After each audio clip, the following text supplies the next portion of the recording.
السلام عليكم، وأهلا بكم في فيديو جديد. اليوم لدينا طريقة إضافة أصوات للاعب كالقفز والطلق وتعبئة السلاح. تابع المقطع، ولا تنسى اللايك والاشتراك بالقناة فضلا وليس أمرا، وهيا لنبدأ. أولا نضيف ملفا جديدا ونسميه كما نريد، وذلك لنضع فيه الأصوات التي سنستعملها.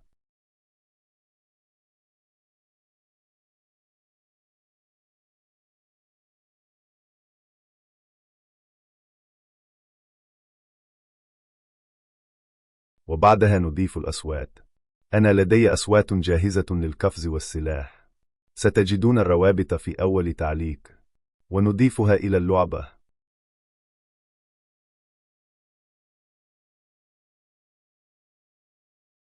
أولا نضيف على العقدة الرئيسية الأوديو ستريم بلاير.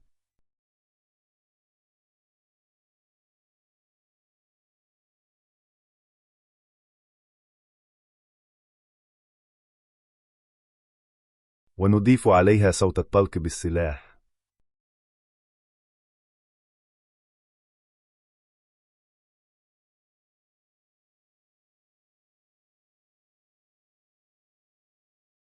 ونذهب إلى سكريبة اللاعب.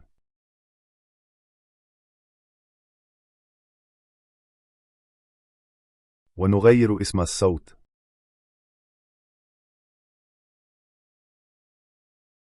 ونضيف هذا الكود تحت كود الطلق، وذلك لكي يتم تنفيذ الصوت عند الطلق.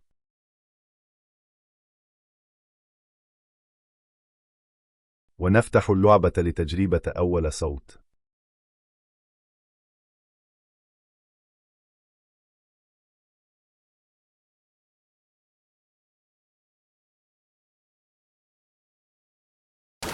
وها هو الصوت الأول يعمل بسلاسة.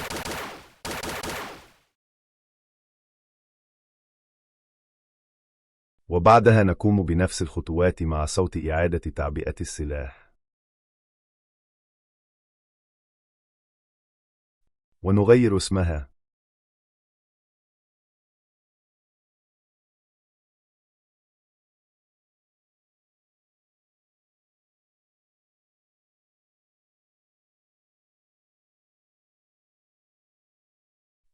ونضيف عليها الصوت.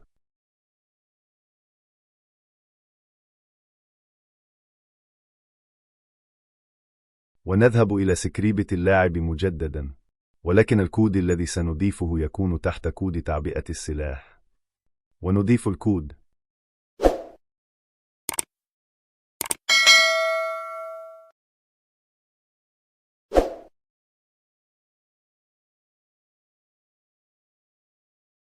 ونفس الشيء مع زر القفز.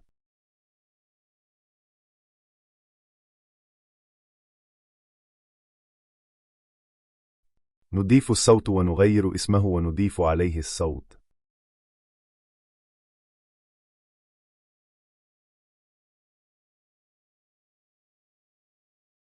وبعدها نذهب إلى سكريبة اللاعب.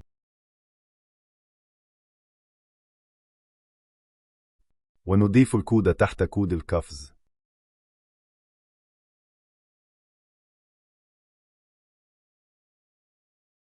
ملاحظة بسيطة: لم أضف صوت للمشي لأنني لم أجد صوتا مناسبا، ولكن إن أحببت أن تضيفه فسيكون بنفس الخطوات السابقة، ولكن الكود يتم كتابته تحت كود المشي.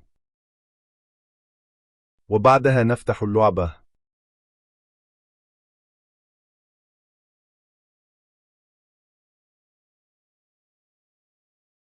وها هي كل الأصوات تعمل: صوت القفز وصوت الطلق وصوت التعبئة. لا تنسى اللايك والاشتراك بالقناة، وإلى اللقاء في فيديو جديد.